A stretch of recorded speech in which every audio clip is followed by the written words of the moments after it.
Law and Order. Dun dun. I hope everyone is well out there in podcast land. We welcome you all with your ears and the oratory sounds that are coming across your eardrums and being accepted in a pleasant mood as we today, with our dulcet tones, bring you a conversation that will involve the film Demolition Man from 1993. And with me tonight is a wonderful crew who have decided to be well with me in our discussion of such an interesting film. First off, we have Angelique Bone. Angelique Bone, how are you today, Angelique Bone? I am full of joy feelings, Mark the Movie Man. Glad you have the joy feelings. Be well, Angelique Bone. And Ian Simmons is back with us as well. Hello, Ian Simmons. How is Ian Simmons doing today? I'm doing double plus good, mostly because I finally figured out those damn seashells. Which is also why I'm sitting on a hemorrhoid balloon. No, you're not supposed to scrape. You're supposed to... Never mind. Sorry, I retract my statement. I have not figured out the seashells. Whew.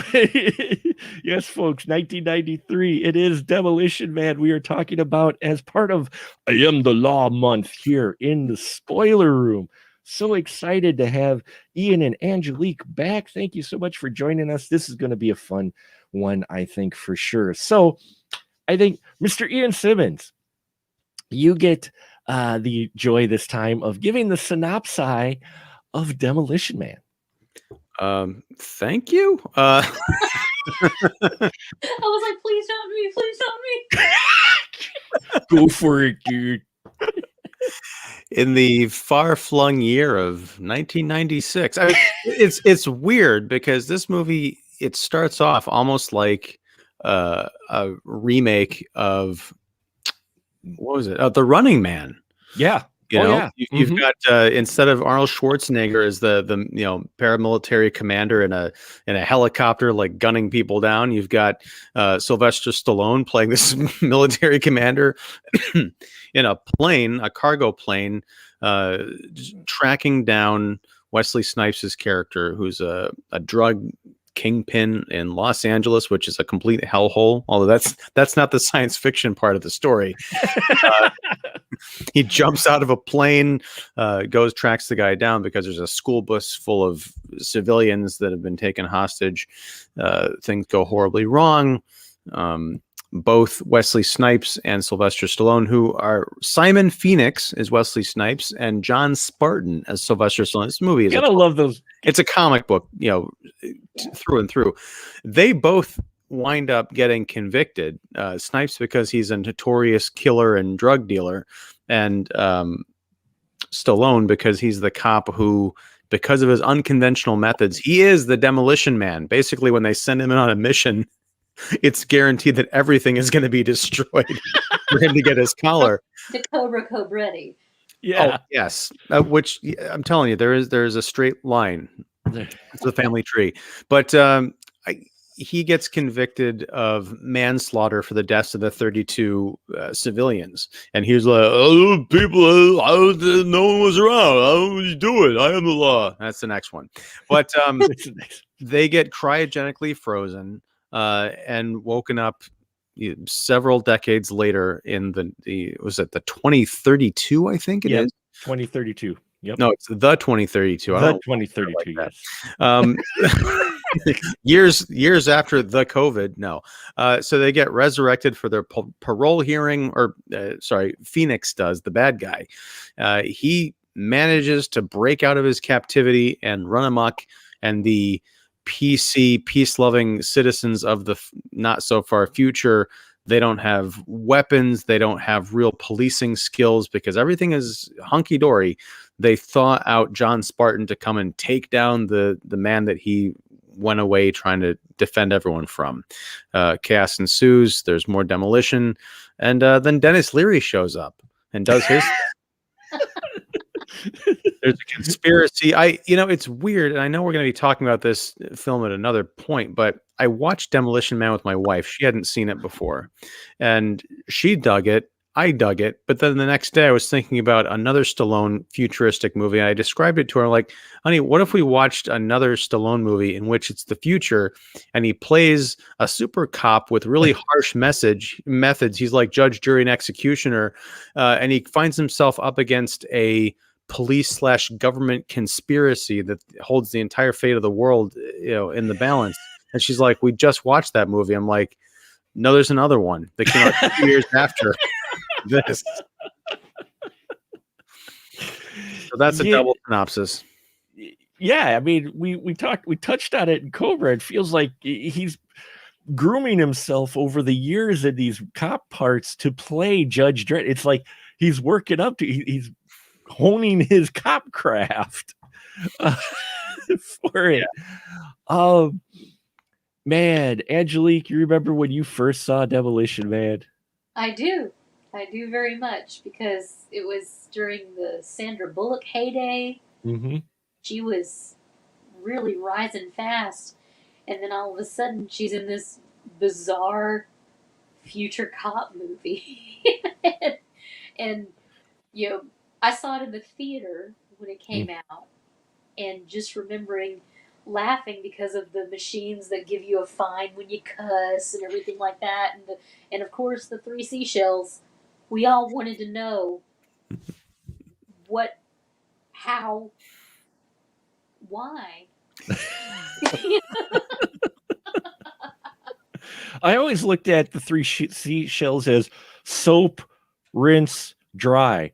So I always thought of more of like a scooping capacity. Yeah, and things is you take two of the seashells and kind of do that, and then the other one you scrape up from the bottom. But again, yeah, but they look like silver seashells. Yeah, I don't know if they were like flexible like real seashells or not. I guess they need to make a sequel just to explain the seashells. we need a short film done to explain the three seashells. Absolutely. Ian, do you remember when you first saw Demo Man? No. I don't think I saw it in the theater. I think I rented it. I saw it. This movie was all like, a big marketing blitz. I remember seeing ads for this in like every comic book in leading up to the summer of 1993 or whenever it came out, and just kind of wondering what that was about. But I didn't really get it when I watched it. I was like, yeah, it's another Sly Stallone action movie. But then I watched it for the first time, I think all the way through the other night, in the last, almost 30 years. And it's a lot of fun. It's kind of bad, but it's also the perfect movie to watch right now because the parallels are off the chain. I had that too. Watching this film this time around, I'm like, this film is strangely prophetic in many, many ways. And what I found interesting with it is there's some political aspects they work into it, but if you look at the world, because they never really specify, is the whole world like this or just, the San Fernando, the Metroplex, if that's just like it, or if the whole world is like it. They kind of allude to it, but then not, so you can never quite figure out if everybody's like this or just they are. But within that world, it's like a hybrid of everything extreme on the right mixed with everything extreme on the left. It's like they took both sides of the spectrum to take your extremists that you've heard talk over the last 2 years, whether they're left or right, being all kumbaya or law and order, everybody needs to be clean cut or whatever. And they mashed it together to make this world to where you're going, wow, this has got a lot of extreme conservative approaches. But then you're like, oh, wait, nobody says anything offensive to anyone. Everybody keeps it. Okay, that's kind of the extreme of the left. And then you're just sitting there going, this is pretty cool. They actually are making a statement about both sides if you just scratch beneath the sweaty muscle surface of the action film. I mean, Angelique, would you say that they kind of did that with this society though? Yeah, yeah, it's very, you know, on one hand utopian, and on the other hand, it's, high moral, almost with Oakleyarchy, Mm-hmm. you know, and everything looks perfect, but it's not, because you can't live that way. Yeah. You can't. And, if you want to be an authentic person, you're going to end up in the sewers eating rat burger. Yeah, and this is talking about sort of the parallels to what's going on in the culture.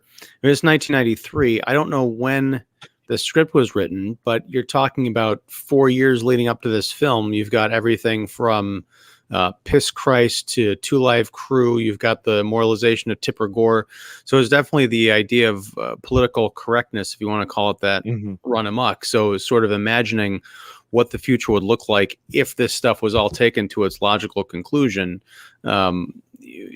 Yeah, we're kind of in the same spot now.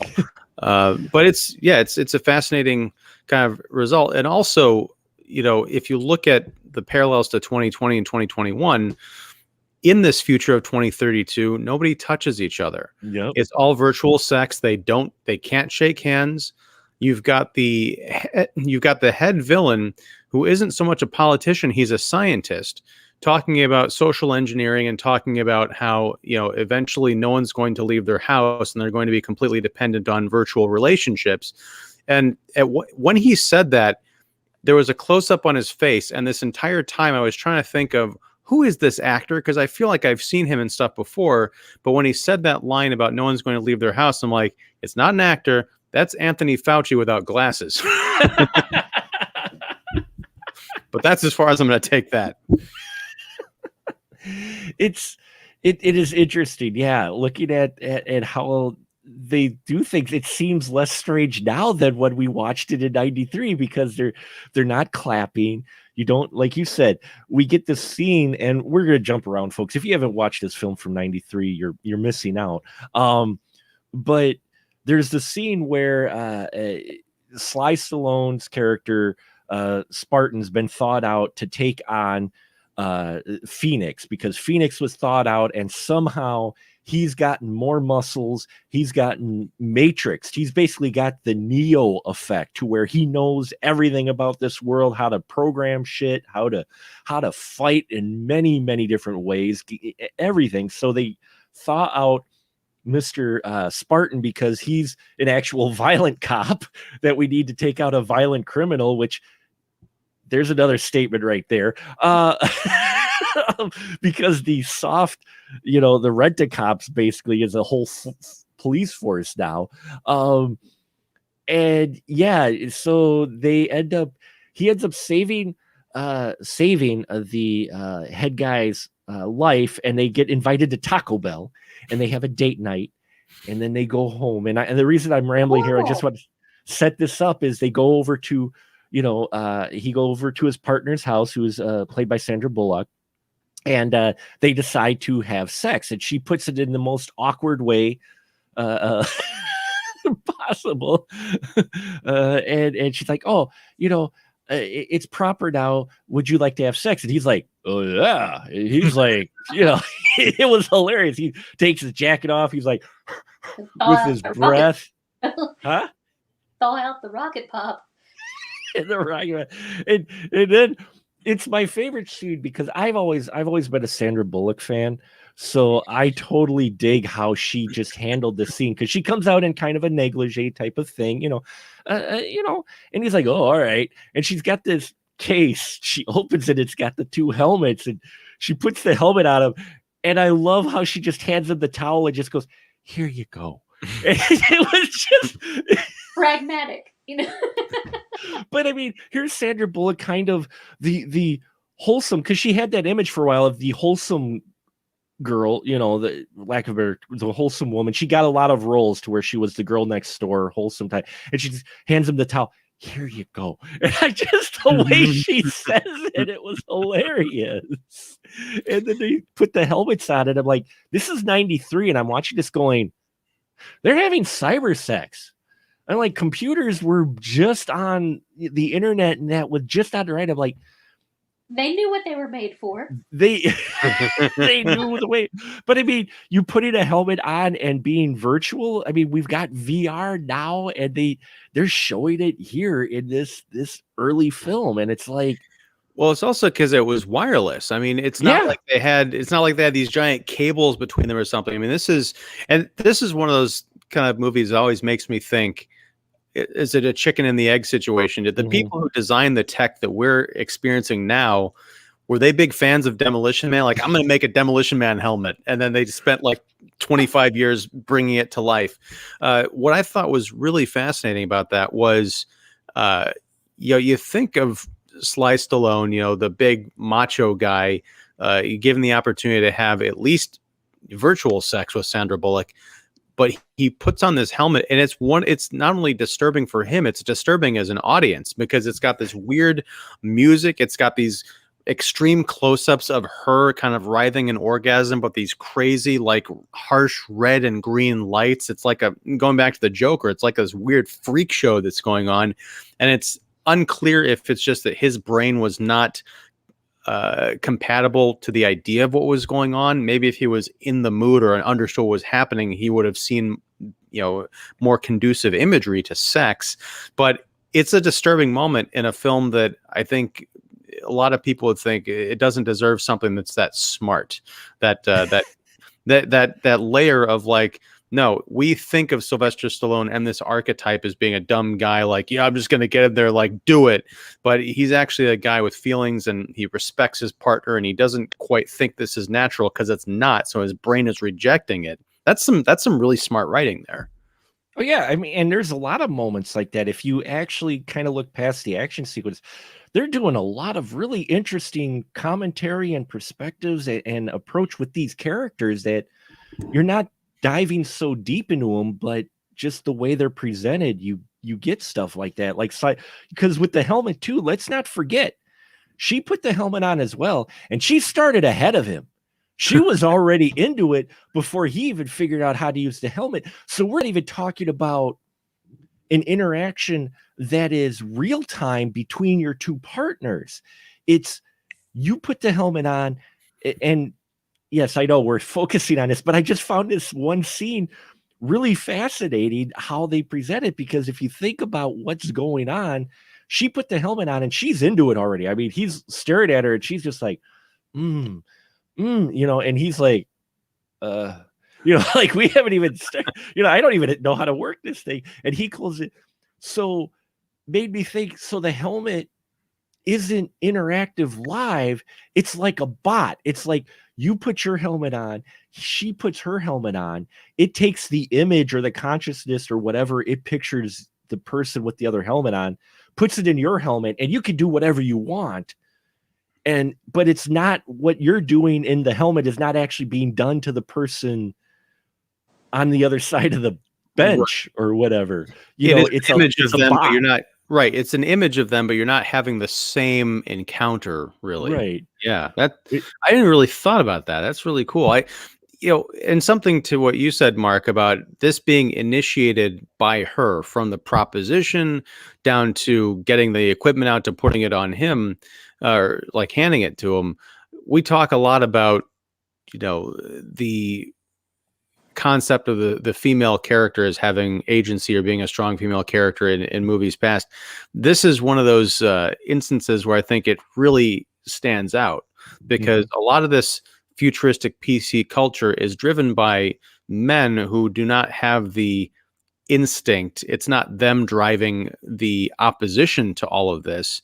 It's them kind of upholding this, like, no, we can't touch each other, we can't swear, all this other stuff. And you've got Sandra Bullock's character, who's the gung-ho, like, exactly know why she became a cop. Maybe she just watched like 60-year-old movies and like things used to be like this and they will be again. But she's the one who wants to get into the action. She's got a Lethal Weapon 3 poster up in her room. So she maintains her femininity, but she also has this desire to get in the action and hold her own against real criminals. And I think that's something that's kind of refreshing to see. And I wish we saw more of that in, modern movies. What do you, Angelique, would you agree with Sandra Bullock's character? Because you don't picture Sandra Bullock in a really strong, in all honesty, a strong female role, the way some of the roles she's taken, but she's a very strong character in this. She really is. And I mean, I love her in The Net. Mm-hmm. Yeah. That's one of my favorite movies. And she, plays a badass. She's not necessarily physically strong, but she's a badass in her own right. With Lavinia, it's kind of a weird, like almost a coming of age superhero kind of deal. Mm-hmm. She's got these fancy ideas, and now she's confronted with this violence that she's kind of been, almost idolizing in a way, watching all this old media, being obsessed with the guns and car chases and stuff, and then here it is, like, oh crap. Now I've got to deal with it. Mm-hmm. So, I think she does a great job in coming to terms with it, both, as a complete culture shock, as well as just being a female character. Mm-hmm.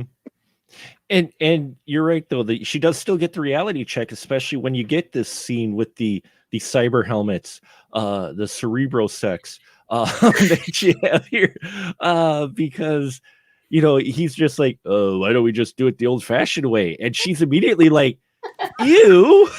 She's like, and then what I like, though, is it wasn't just, they could have easily played it off as just her going, ew, bodily fluids, but she has a reason behind it. She plays it off going, after the AIDS came this, after this came this. It was proven that bodily fluid exchange causes these things to possibly happen. I mean, she's got justification behind it. And the thing is, she's got some logic to where you're like, well, but and here's something that draws another kind of uncomfortable parallel to 2021, which is if you look at the 2032 culture in this fictional world, she is able to recite these things almost as if it's doctrine that she's been brought up in. What we're seeing now is the concept of, in 2021, something that was inconceivable in 2019, which is, from now on, people are probably going to be wearing masks in some capacity. This is the new normal, which is something that is weird and kind of alien to our human experience. But given enough time, it could be something where in, 20 years, people are like, why would anyone shake hands? Kissing? I don't know you. Like, what? That kind of it might be a stretch, but it's another interesting parallel to think about, like how these ideas kind of grow over time to the point where people in the future just don't even think about it. They're like, oh yeah, this all came from AIDS. Well, I mean, and then let's scratch the surface even more and look at the choice of music, because we get the scene with the wonderful scene, which Wesley Snipes gets all the one-liners in this. I mean, Sly gets some, but all the one-liners that Cobra had, Wesley has that many with his Phoenix character. The guy is just, we'll talk about Phoenix a little bit, because I loved him.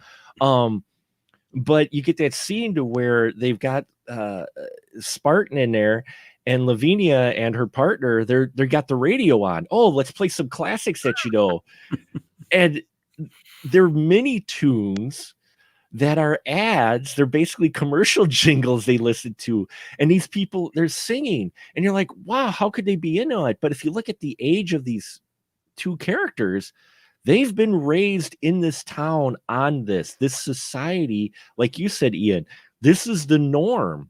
When they started getting to probably their influential age, and I know we're thinking beyond the movie here, but I think that's what they want with this film, is you look at it going, when they were young, this was probably becoming the norm. So by the time they get to their 20s, they love those cute jingles, those ads, because that's all they've known.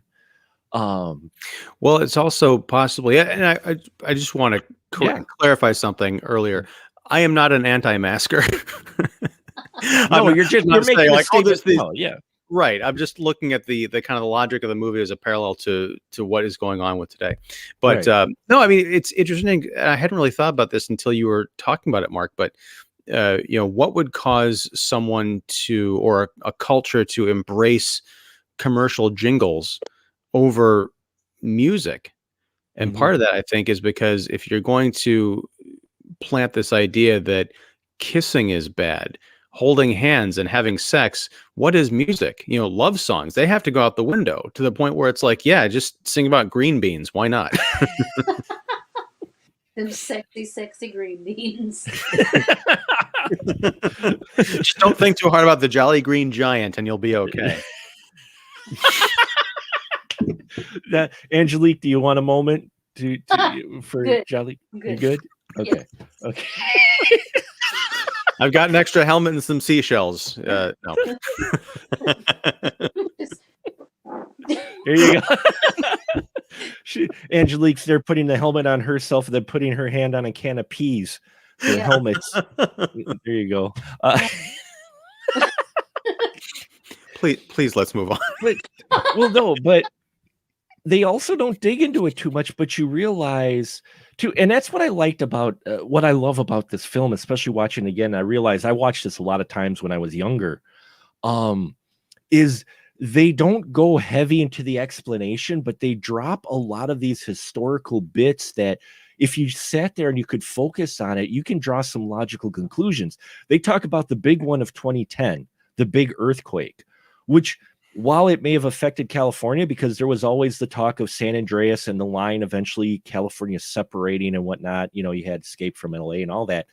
But as they reference the big one of 2010, it makes you wonder if it impacted not only the California area, but the rest of the world, or at least the US, to where you don't have like apocalypse going on, but you've got more pockets of things that maybe had developed. The more metroplexes put walls around themselves and are their own subculture of sorts, because here in this metroplex, he's not the president of the world, but he's developed a very large community over the last 40 years of people grown up on jingles and that. They're not getting music from the outside world, they're getting music from these jingles. So you're like, well, what's going on in the rest of the world? Did the big one of 2010 kind of change the landscape of the world? I mean, maybe I'm thinking too far, but I'm like sitting here going, maybe that's why you've got this whole culture. And he used the 2010 quake and the disarray to create the new culture. Right. There might be something to that, and something my wife and I were asking each other frequently throughout the movie. Like, to your point, Mark, what is the map, the narrative map of this movie? Is it just Los Angeles? Is the rest of the world like this? There's a line that I feel was kind of sloppy for a movie that's generally really smart, which is later on in the film, Simon Phoenix decides to, or gets clearance to thaw out a bunch of other criminals to help take down John Spartan, kind of turn the tables. And I think it was either him or maybe it was Spartan was in the cryo chamber, is like, oh, Jeffrey Dahmer, that guy's crazy. I'm like, Jeffrey Dahmer wouldn't be in a Los Angeles cryo prison. He was from Wisconsin. I don't think he was captured anywhere near there. So, but it's just like one of those things where you do wonder, well, maybe things have gotten that bad where they had to ship all their prisoners from Wisconsin to Los Angeles because everything else is destroyed in this earthquake. Maybe the earthquake did some damage to LA, but it really messed up the rest of America. So this is kind of the culture. So yeah, what I love about this movie is it is simultaneously everything you want in a big dumb action movie. You could take a shot every time you see Sly Stallone running in slow motion with that face with an explosion behind him.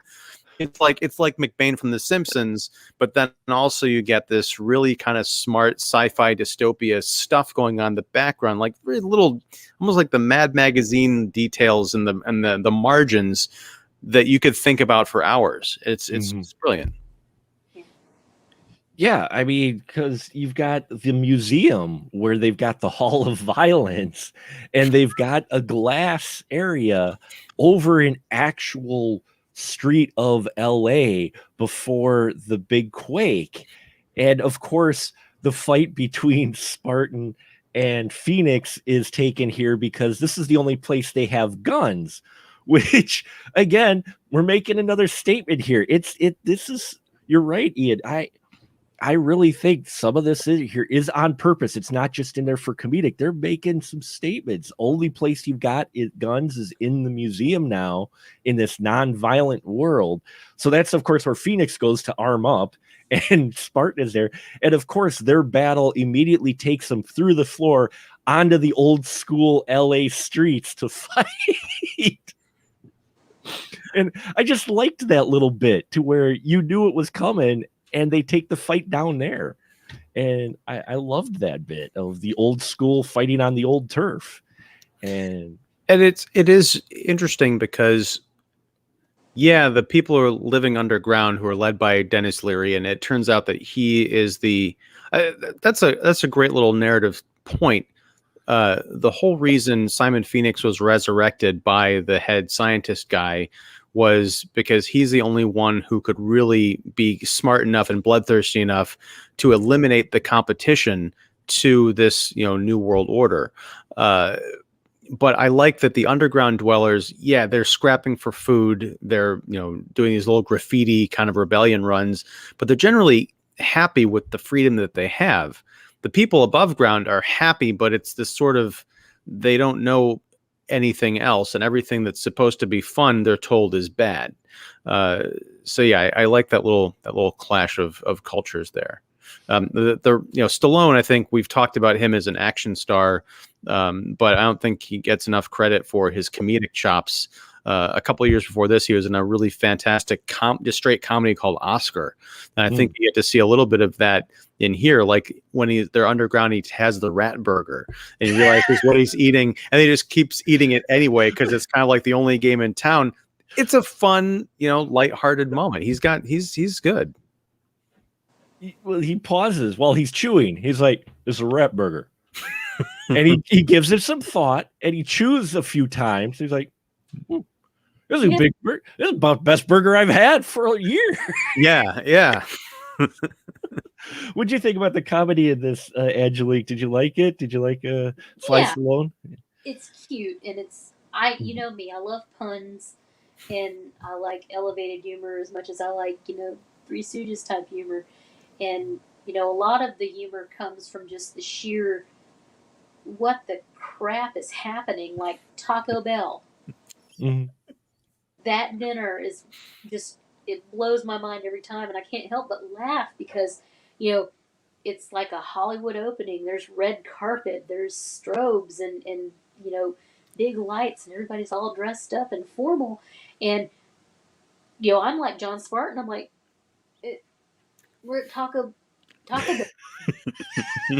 I'm like, give me an enchilada, and then they set this delicate, beautiful plate of tiny, perfect food, and the foodie in me is like, oh my god, yeah, I want that. Give me that. But then I'm like, but I still want my Taco Bell. Couple of things about that is, you're right. When they showed that plate, I just immediately thought someone in the art department was tasked with like coming up with a really artsy fartsy Taco Bell presentation, and they made it look good. Like I would go someplace to eat that. Yeah. But the other thing is, it's Taco Bell, and they're constantly ragging on you can't have salt, you can't have like unhealthy food or alcohol or cigarettes. Like, so what the hell is in this Taco Bell of the future? When did it become health food? That's another correlation to now, because Taco Bell has one of the healthiest menus for a fast food restaurant. Is that true? Yeah, they did a study. Got the protein bowls. They've got the what was the Baja Fresh menu? It was called, and it's all pretty much just clean food. Yeah, al fresco menu, to where instead of cheese and sour cream in that, they would put low fat salsa, which is just tomatoes and whatnot on it. So you could do that. Huh? Pico de Gallo, yeah. Yeah. Mm-hmm. But you can still, and I hope this is true, my beloved Taco Bell, that you can still go and just get a D-meat taco. Like, Well, Yes. yeah. Well, yeah. Okay. Yeah. I mean, no, that's still there. they haven't God, completely sold out. Even then, Taco Bell, in comparison, I mean, their actual, like, taco burrito food in comparison to, say, a Big Mac, a double quarter pounder, a large beef and cheddar is still, it's not good for you, but it's better. calorie wise, it's lower than your. I mean, you look at it, and a simple bacon cheeseburger is like 400 some odd calories, and you look at what the calories are for like a regular taco, not like a bean burrito, but if you just get a basic taco or a few of them, like 3 of them equal like a bacon cheeseburger almost in some ways. If I you think get the part of beans. that, yeah, well, I think part of that is like when I get the taco, and I haven't eaten there in a little while, but there's kind of that disappointment followed by guilt, followed by relief. Disappointment in that you bite into them like this thing is mostly vegetables. There's like a little lining of quote unquote meat at the bottom. But then you're like, but I shouldn't be eating this in the first place. So I guess it's kind of good that I'm mostly eating my vegetables. you know? It's real lettuce, it's real tomatoes, it's not just ketchup and special sauce. But what I love about it too is the minimalistic, not to turn this into a foodie conversation, but the minimalistic of the nachos. I guess those would be nachos on the plate that they present. Spartan is so thin and sparse when Taco Bell's usually associated with excess. Like, especially in 93, you had the 59, 79, and 89 cent menu or whatever it was, 69 cents, to where you could buy a massive amount of food. I know, I was in college, trust me. Yeah. 2:30 in the morning, you take $5, you got yourself full. I mean, you could feed you and your buddies on $5. I mean, I used to go, and we would go late at night right before Coast to Coast AM came on. Mm-hmm. Go get like 10 beef and bean burritos, and we would just drive around just eating burritos our heart's content, listening to George Norrie. Yeah, but I mean, so when this came out in 93, Taco Bell was known of excess. I mean, it was some of the cheapest menu items you had. And so for them to make Taco Bell the winner of the fast food battles, the fast food war, and everything's Taco Bell now, I thought was a great commentary, especially for back then. But even now, yeah, we're seeing it to where Taco Bell actually does have the best menu. Well, but it's the prices have gone up. I remember I was in the first time we went to Taco Bell during the pandemic. We hadn't been there in a while, but it was open. So I was like, yeah, I got a craving. And I walked out for me and the family. And yes, I fed this stuff to my kids. Please don't call child services. Are you kidding? Mad props to you, man.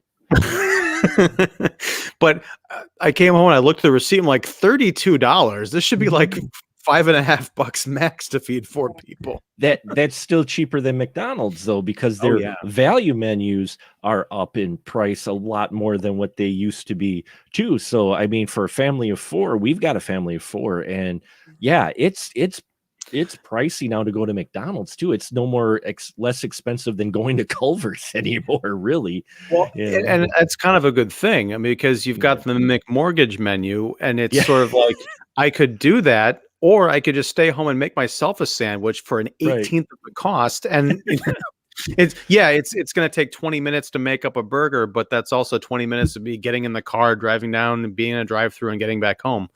But just think now in 3032, you're going to have to go to high class, you might not be in the right tax bracket for Taco Bell anymore. So just prepare yourself for that, I like to think that in 2032, they still have the 59, 79, 99 cent menu in that upscale location.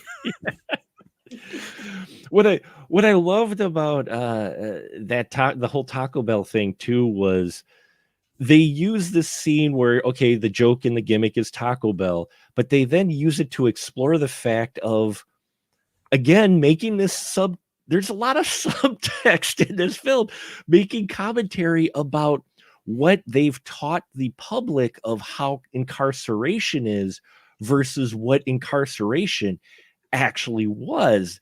And Angelique, did you catch that in here? I mean, it's almost like they're making a commentary about incarceration as well, public view versus what reality is.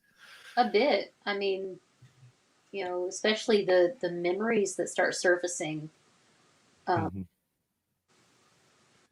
Mhm. yes, they're taught these skills and whatever, and are potentially rehabilitated, but there's still the consciousness. I'm locked up, and in Spartan's case, what his wife comes right before she dies or something like that. Yeah. It's Yeah. sad. Yeah, and he's talking about his experience being frozen, and then you've got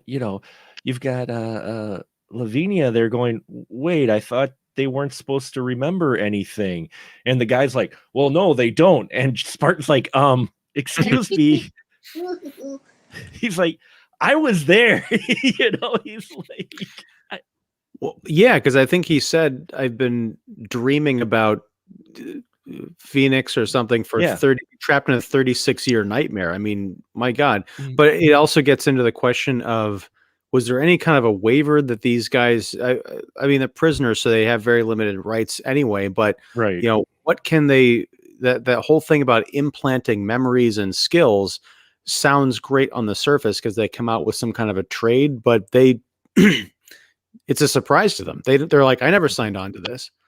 Why am I, yeah, why can I knit now?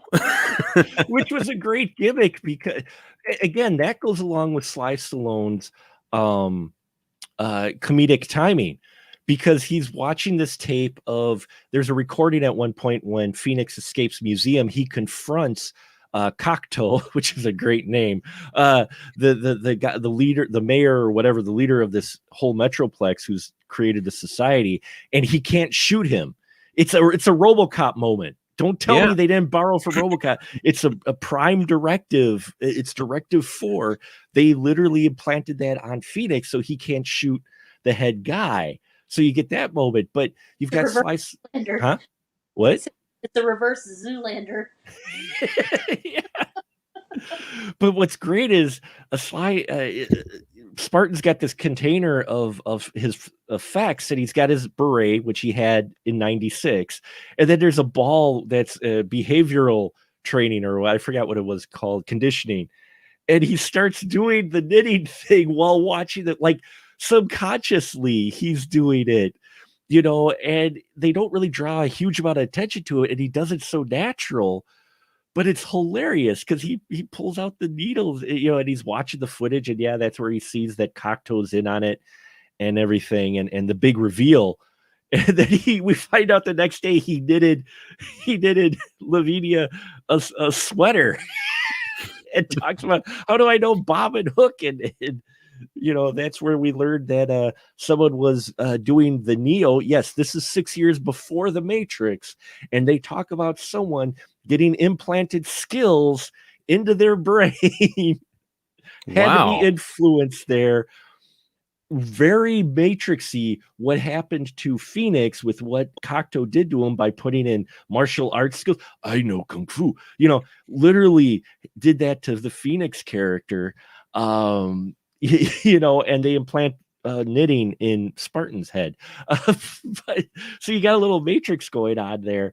But Phoenix, I love Phoenix. Oh my, this is, for people who complained about, and I didn't have a problem with him, but Jared Leto's Joker, Phoenix is really what the Joker should have been. Because was it me, Angelique, or did he exude a lot of Joker-esque type qualities to Oh him? yeah, he was constantly just in the middle of all this violent, terrible crap. He's just clowning. He's throwing out one-liners faster than he can punch, and just observant, quick, witty. Absolutely, he's the Joker. Ian, did you get that impression as well? Did you feel very Joker-like? I did, and it's a very interesting take on that kind of a character, because there's that scene. It goes on for a long time, especially for a movie like this. When he first gets out of the maximum security prison and out into the street, he goes to this terminal. He starts accessing essentially the internet to look stuff up, and he's kind of a whiz kid. And I like that you can see the Simon Phoenix personality sort of clashing with all of this knowledge that's been implanted with him. His fingers are dancing over the keyboard. He's like, I don't know what's going on, but I like this. And he's still cracking wise, and there's cops showing up, and he's kind of annoyed by them. He'll, like, shoot at him or something, and then go back to his duty, and then he kicks all sorts of ass. So yeah, it's sort of the perfect. One thing that was missing from Jack Nicholson's performance, at least up until the end of the '89 Batman, was a real physicality. He was all brains, whereas Simon Phoenix has brains and the brawn. I don't know where he learned kung fu on the hard streets of LA, but that was the far-flung future of 1996, so maybe things were different. Well, he had that implanted in him as well. So because he was still a fighter, though. He was, yeah. In that opening, scene, and he was also very resourceful with the whole cigarette and gasoline on the floor, and I thought that was fun. Of slide jumping across and them fighting on the table to avoid everything was on fire. I love this movie. The further I get away from it, it's been a couple of days since I've watched, and I'm like, I want to watch this again. Totally. It's one of those I find myself thinking about it. Like, I don't own it. Every time I've watched it recently, I've just rented it, from Amazon. But I'll just be sitting around and be like, you know what? I really just want to watch Demolition Man. It comes in and it's an urge, and maybe somebody has a helmet on somewhere and it's just tapping in. I think part of the appeal is because of the charisma of both Sly Stallone and Wesley Snipes. Wesley Snipes at this time was he was, really well established. And this was actually, though, seeing him in the muscle-bound, beefy role that he was for most of this film after he gets thawed was something unusual you didn't see. He still played a badass in his other roles, but you didn't really see him as this kung fu action toe-to-toe type of fighter in the roles that he had taken in a lot of the roles that he had taken at this time. So I remember seeing him and it's going, damn, it just took Wesley to another level. But I think what works with it and where it gets it right, where many action films, especially during the 90s, get it wrong up until 89 when Die Hard changed the playing field, was you have two characters that are equals in their own right. You don't have like major super guy Sly Stallone and kind of one note villain like we had in Cobra, which wasn't bad, but still he was pretty much a one note, I can smell your fear, whatever he said. You know what I mean? Whereas here you have this more cat and mouse level playing field between your two bad guy, good guy dynamic, which I think helps make this film a lot better, because it's one of those two where you want to see these two go head to head because it's fun, because they're equal in their own right. Yeah, I think. Oh, you froze there, Mark. Are you still there? Oh, yeah, I'm still here. Okay. Right, cool. I think that what the setting of this movie also helps out, because I know this is 5 years before Wesley Snipes was in Blade, which is unbelievable. But one of the things that makes Simon Phoenix much more dangerous in 2032 is the fact that there's no resistance to him. I mean, there's a police force, but they can't really do anything. So you take a guy who was, he was a super criminal back in 96, but he's basically a mutant. He's got mutant powers now because there's no one really to oppose him until they thaw out the one guy that could take him down. And even then, he's like, well, what if I got a whole gang of my friends thawed out, and they've got these real killer instincts. I love that Jesse Ventura, I don't even know if he had a speaking part, but no, he just kind of showed up, which is weird because you think of Jesse Ventura now like he was a major, well, I guess shortly there, after he had a big career, he was like the governor of Minnesota and all this other stuff. So to see him in a role where he is just like, hanger on thug number 2, kind of like he was in The Running Man, it's like just kind of strange to see. Even, I mean, he had more presence in Predator. Well, everybody, that whole cast had presence in Predator. Let's face it, that group, that I want to go into a battle with those guys. Oh, man. But yeah, well, and there was another thing too, is Angelique, tell me it didn't run across your brain even when you first saw it, when they said, oh, Phoenix can't kill him, so Phoenix wants his buddies thawed, and then you're like, well, wait, can his buddies kill him? And sure enough, you get the next scene to where Jesse Ventura is the one that pulls the trigger. He's like, will you kill him for me? Yeah. And then Cocteau is like, oh shit, I didn't think of that. Well, I think that speaks to, I don't know if it's the subtext, and my wife and I were kind of talking about this, because she was like, well, why didn't he think of that? And I was like, well, if you want to take it to like a racial issue, he might have thought that he was just thawing out some, dumb criminal who was just kind of, ruthless, but didn't have that kind of mastermind capability to come up. He didn't think he was smart enough to come up with something like that. Exactly. Because he was this elitist, the doctor was this elitist kind of dude who was used to politics and not, street politics. Let us say, though, that the guys he thought out, I know he wanted to pick those that weren't going to be as maniac as him.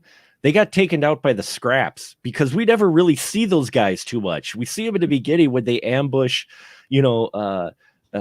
Friendly, and they ambush Spartan in the sewers there, but you don't really see them afterwards. It's still the Phoenix Spartan fight show going on. So you're like, what happened? And then the scraps guys show up later. You're like, oh, you kicked those guys' ass. Okay. Or they could have just given them directions to Taco Bell. Or that there could have been that too. Yeah. But you're right. Go check that out. We'll take care of John Spartan. Trust us. And that's the one thing that's in this too, that if you're just playing it off as a dumb action film, fine. But if you pay attention, there's also the statement of class. Yep. You've got the scraps, like we mentioned. We've got the upper class, which everybody above ground in the utopian society have nice apartments. They've got nice cars, which, by the way, the cars are self-driving, which we have today, and the way they operate are almost exactly the way they are today. Okay. But I'm sorry. Go ahead, Angelique. I said it's a prophecy. It is, but what I love, and it took brain a second to rewire, when she said, activate self-drive mode. That's not the way that we think of self-driving cars. We think of cars driving themselves. She was talking about, I want myself to be able to take the controls over, so it's not remote.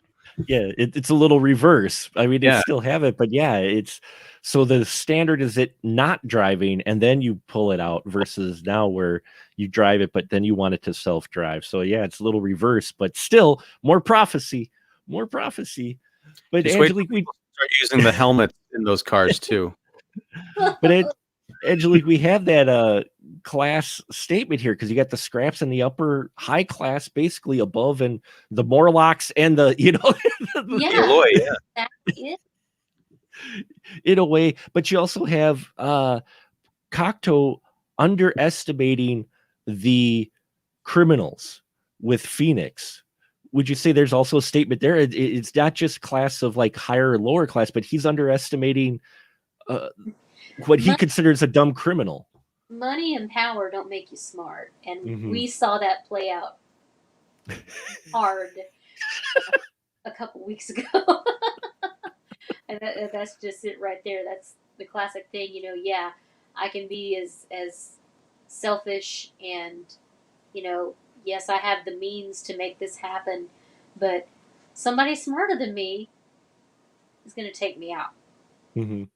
You know? And it's the hubris, Yes. just like Shakespeare, very Shakespearean in a way. The hubris of the villain here, the main Cocteau, was his own doing, because he thought he was so arrogant that he knew how all this was going to play out, and that he had all his puppets on the string, and he he was so arrogant. He was blind to the fact that no, you made a very smart criminal Fried who's coming gonna Oh, who was already smart, but now you've amplified that, and you didn't think he would figure out a way around whatever safeguards you came up with. That arrogance is what kills it. And the action sequences, I guess we'll just talk about them tonight. so I love many it. sparks. Huh? So many sparks. Sparks and fire. Didn't even need a factory this time.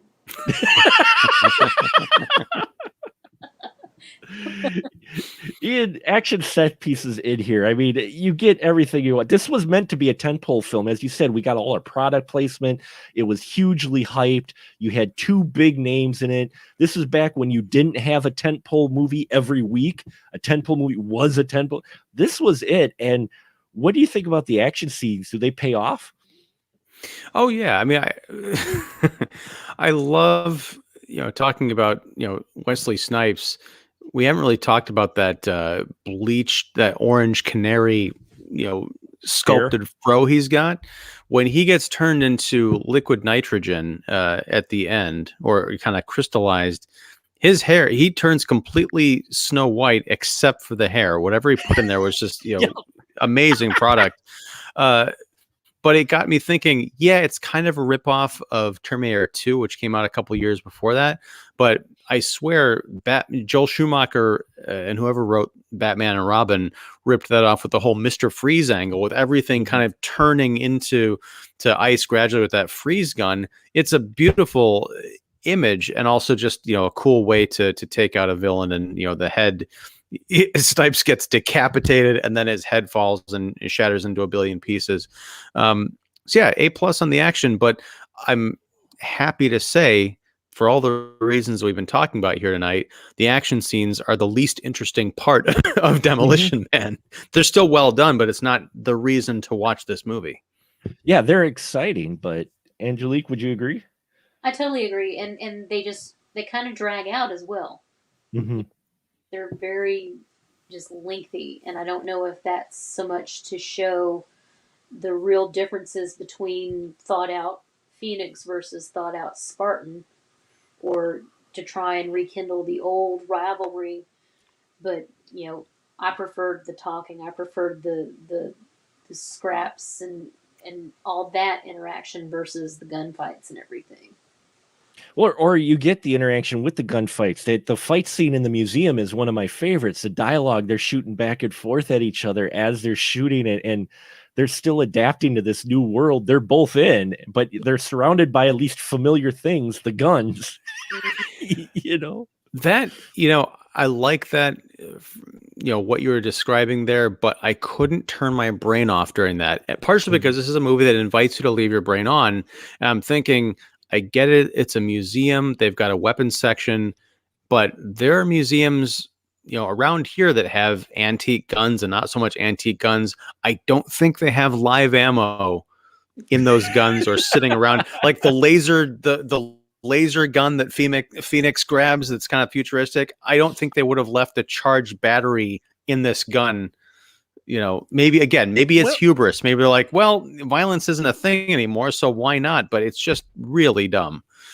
It is dumb, but it is the hubris, because that's what you pick up through this whole society, because no one conceives the idea of, they said that no one had been killed it purposely for 12 or 15 years since Phoenix killed someone. I think it was like that, just after. So you've got a society that has built up enough now to where, they just don't think of it, because no one wants to grab a gun. Why do it? Yeah. Okay, you've turned me around. It's no longer dumb. It's kind of genius. They don't think of it as a danger because everybody in their society wouldn't conceive of that. So they've hit a level in their culture to where it's safe to put out the knives and weapons, because they are confident or arrogant enough that we've trained all these people that no one's just going to pick these up and, stab someone or shoot someone. They're just, you know, and so they don't feel a problem with that being out there because, why not? You know, no one's, I mean, they don't freaking do high fives for crying out loud. So, yeah, they've got a booth that The we real failed to mention. Huh? That's the real tragedy. We've got a booth to where a gentleman, this is the one that Phoenix hacks into the early before he gets there. It's generally a smiley booth to where he's, you know, I'm good enough and smart enough and people like me. They've got this depressed guy who's just like, you know, I'm not feeling really happy or whatnot. And the booth is telling him, you're wonderful. You're great. You got this. It was Yeah, that's another great point, because I think that's the only real instance we see in this movie of someone not buying into the utopia, unless they were an underground dweller. You've got someone on the surface who's feeling depressed. Why would that be the case if everything's kind of perfect? Damn it. One thing we joked last week about Cobretti being the long lost, relative of possibly John Spartan or Judge Dredd. I think there's another connection in there. I don't remember his name, but Stallone's character in The Expendables also wore a beret. He was essentially wearing the entire John Spartan outfit, except he had a goatee. So what if it went from Cobretti to the Expendables guy, because you're going from the lone wolf cop on the zombie squad to this mercenary, like ex-military who's leading a paramilitary team, to a guy who's a commander in the future military. And then it ends up in Judge Dredd. You know, we've got a whole... Yeah. We've got Sly Stallone's Family of Blue, or whatever it is, the whatever you call it. And then you take it to the Guardians of the Galaxy. Remember, he showed up in part 2. He shows up in part 2 as one of the original Guardians of the Galaxy. Absolutely. I'm rolling with this. I got to draw a map of it. We're throwing together Sly Stallone's family action character family tree going on here. You heard it, folks. The problem is it's scary because it could work if you just stretch just a little bit, but oh yeah. But yeah, Demolition Man. We'll wrap it up here. This is just a fun movie. I think you all said it. Your final thought with Demolition Man, does it hold up today yet? And would you recommend it? So Ian, we'll go with you first. Oh yeah, it holds up today almost too well. This if you're kind of depressed in the pandemic and you're like, I want to have a nostalgic bit of escapism, don't watch Demolition Man. Nostalgic, yes, but this is practically confrontism. But yeah, it's great. It's a lot of fun, and it's fun in a way that's not just like, I'm going to put on a cheesy action movie with Stallone in it. There are others, but that's not this movie because it's very smart. Mm-hmm. Angelique, how about you? I couldn't have said it better. You know, there, like I mentioned earlier, I think about this movie like it'll just pop into my head, and I'll just have to watch it every so often. You know, it's very intelligent for what it is. You know, on the surface, you think it's just, you know, a popcorn action flick with two big name stars, but it ends up being a whole lot more than that. Yeah, and like Ian said, if you're feeling kind of, you know, rough about the whole pandemic situation and the political stuff, not a good choice. Watch Cobra. Watch Cobra. Yes, yeah. Watch Cobra. Watch Cobra. If you're okay and you're in a decent place and you want just a little more of an elevated action flick, Demolition Man's where it's at.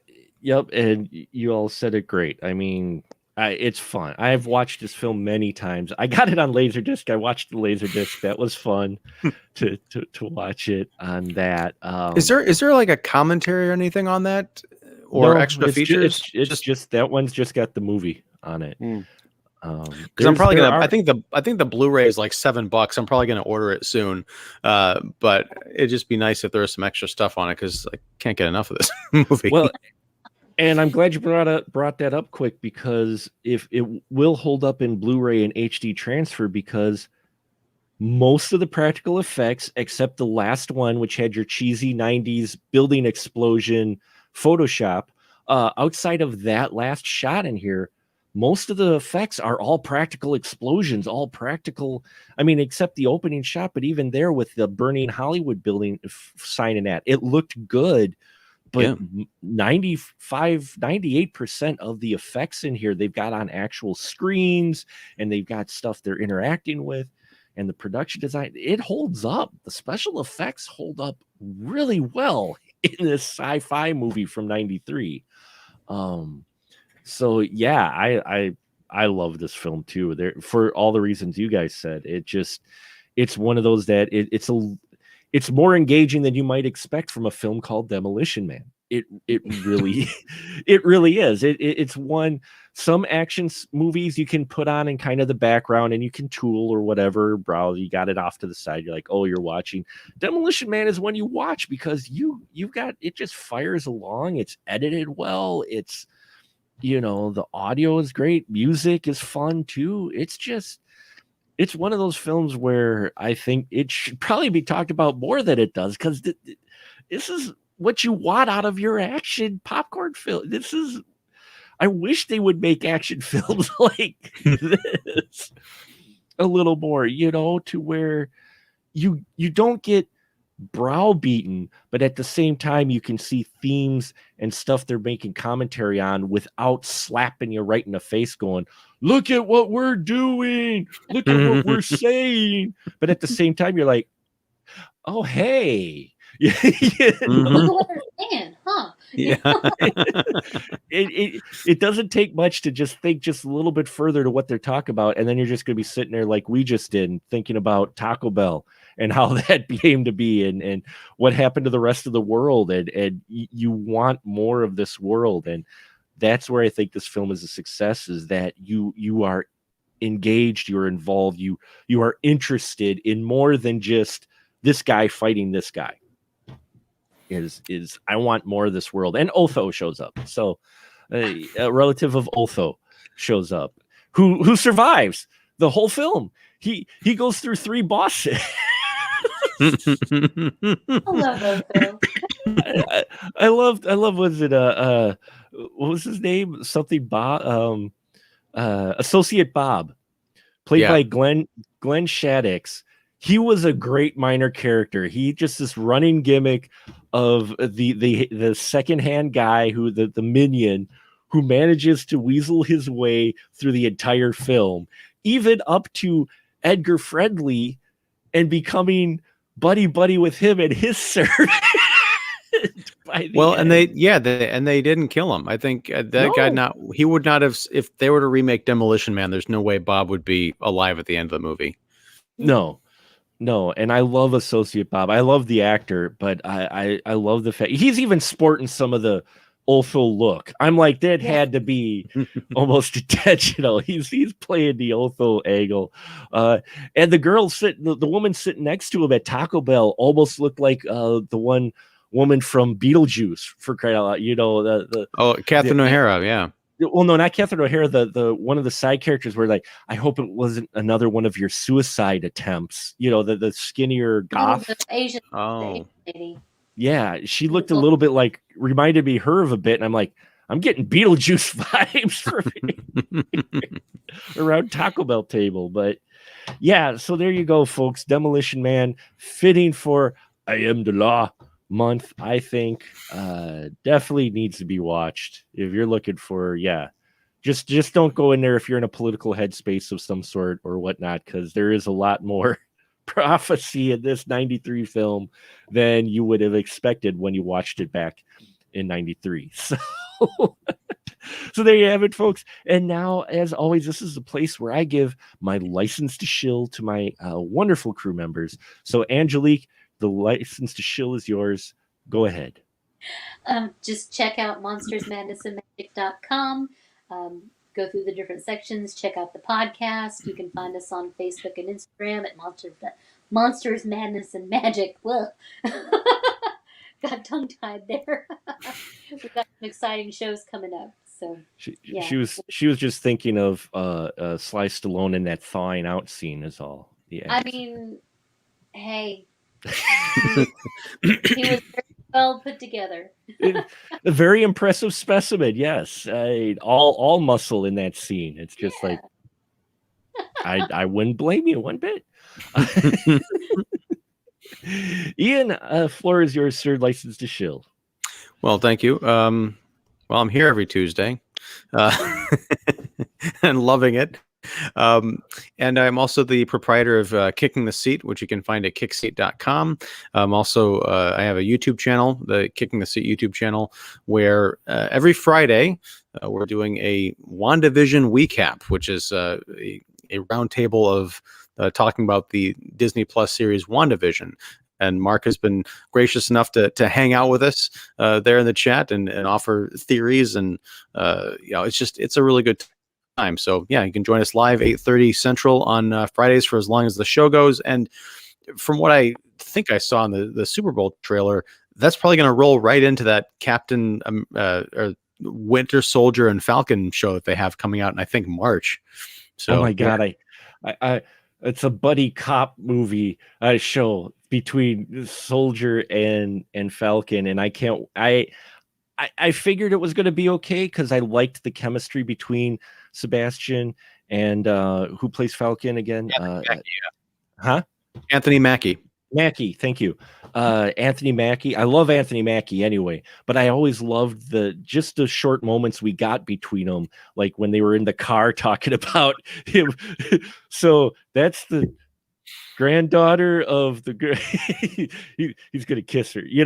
Will you move your seat up? No. I mean, they had that wonderful banter, and to have a show like that to where it looks like they're gonna play off that and be a buddy cop TV show, but with superheroes. I'm all for that. Yeah. Oh, one thing before I go, I forgot to bring this up.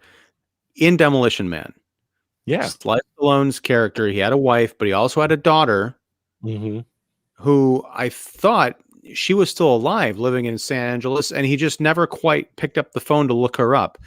My wife was really concerned throughout the entire film that it was going. Now, she hadn't seen this movie before. She thought it was going to be Sandra Bullock was going to be the daughter. Oh, but that would have been so cool. That would have been. Or after the helmet would have that been so cool. You're right. Take back. She retracts her statement. Yeah. That would situation. Let's just. That would have been awkward doing the helmet thing with someone who you find out is your daughter. No, honestly, but that's it's another 1993 Sandra Bullock. So for me, it would have been a conversation in my head. Right. Oh, it wouldn't have. Okay. Maybe. Wow. Okay. And on that note, no, you bring it up real quick though. I'm glad you mentioned that because, they did that whole angle of, do you want to look up your daughter? And usually in films like this, I'm going to go, or he's going to play creeper to where he finds out where she is and he sits outside her apartment and never interacts. But, that's, but he doesn't do that. He says, no, it's going to be too much for my daughter. And I wouldn't even know where to begin. He's like, just leave it. And I was like, wow, because, Sandra Bullock's character, she's like, well, I could just maybe look her like, nope, don't even want to know. He's like, that's just not because he's wants to do it for his daughter and not throw her life into like, oh my God, dad. And, all of that. And I thought that was an interesting take too, for his character was you never see his kid. And you even get the feeling that he would never look up his daughter. He's probably not going to actually look up his daughter at all, where she actually lives in that. Though after that, I'm sure his face was on probably the news. That's what I was going to say. She's going to know that her dad's thought out. Did they have news though? Yeah. I didn't see. Did they have a news clip at all? Because didn't they have like the electronic newspaper? Or am I dreaming? I feel like they had. I know they had some news in 1996. They had news in 96. Yeah. don't know what they're doing in the future, though. Well, but that maybe that was like an Easter egg for the sequel to Demolition Man, where his daughter would show up or something, or it would turn out that it actually was Sandra Bullock, because we don't know what the deal was with her family. They're like, yeah, my dad was never around. Yeah, that was Demolition Dad. Demolition Dad. Wow. Wow. See, this is what I get for not ending the podcast right away. Look Yeah, okay, I'm sorry. I'm done. you seem to be hung on. Yeah, no, yeah. But I don't know. I don't think he ever goes seeks her out. I actually don't. The feeling I get at the end is that just, but I never saw news. But that's what I'm trying to figure out is I'm trying to remember. You don't see any news clip or reporters or newspapers. There's not a warning out to everybody. Oh, there's a killer on the loose. You're right. I just realized that there's an absence of featuring media, which mostly films in this. At one point, you're going to get some futuristic news reporter with a futuristic microphone with, Well, it's entirely possible that, much like we were talking about the jingles replacing, love songs, because there's no crime to report on, there's nothing for the news machine to feed off of. There's no need for media. Because there's no dissenting opinion. There's no tragedy. We've just opened up another door in the endless hallway that is Demolition Man theories and possibilities. I mean, no, now I don't want to end it a little bit because I'm thinking of this and I'm trying to think. There was no media, but you're right. In a culture that is developed on not conflict, what would be news? You would just be having endless stories about puppies and kittens, which isn't bad, but. Yeah, I mean, I suppose if there was a tornado or something, there could be an announcer to break in on the radio station that's playing the jingles to say, take cover. But as far as like a 24/7 CNN, Fox, MSNBC type of deal, there's no industry there. There's nothing to talk. The end of the 24-hour news cycle. Yeah. Yeah. So it is. It is a utopia. But because people seem to be surprised about, the scraps, people attacking the food carts. You would think that would have been news, but you never see cameras or people with microphones interviewing people or, terrorist attack or whatnot. So Cocteau never implemented media, or he did away with actual media. I would say did away with it is probably more accurate, especially if he's from that earthquake trying to rebuild his society in his own image. He wants as few eyes on him as possible. Not just that, but it's also living in the now. Because that's part of embracing the utopia is the past doesn't matter. So if something happens and the news is reporting on it, you're dwelling in the past. You're living right now. Yeah, why that would be negative, and you don't want to be negative. Don't have negative thoughts. Oh, I don't like the negative, even the large words they used, and everything. It's almost as if the only thing that they consumed or were taught was what they were taught in school. And then after they get out of school, it's just what they seek out and read, but you don't have a media source presenting them of what things they could like. You've got a huge museum. And it's all fact-based because media gives opinion. Right. So I gotta get off this live stream because I've been up way too long, but and my brain is just I want to have a Demolition Man discussion part 2. And that will be like 6 hours long because I'm gonna be dreaming about theories on this movie tonight. Well, maybe we can do a follow-up episode sometime. I'll be down for that. So. I welcome that. Yeah. Fantastic. Well, thank you very much all for we actually have a watcher, so thank you for tuning in, the folks who tuned in, and I thank you so much. And next week we continue our I Am the Law episode with the man who coined the phrase I am the law, we will be looking at Judge Dredd. So we've been building up to this. We've talked about it. We're going to talk about it next week. So stay tuned for that, folks. That will be live here as well Tuesday night, 9:30 Central Standard Time. So thank you very much. And I would just say a good night, everyone. Good night.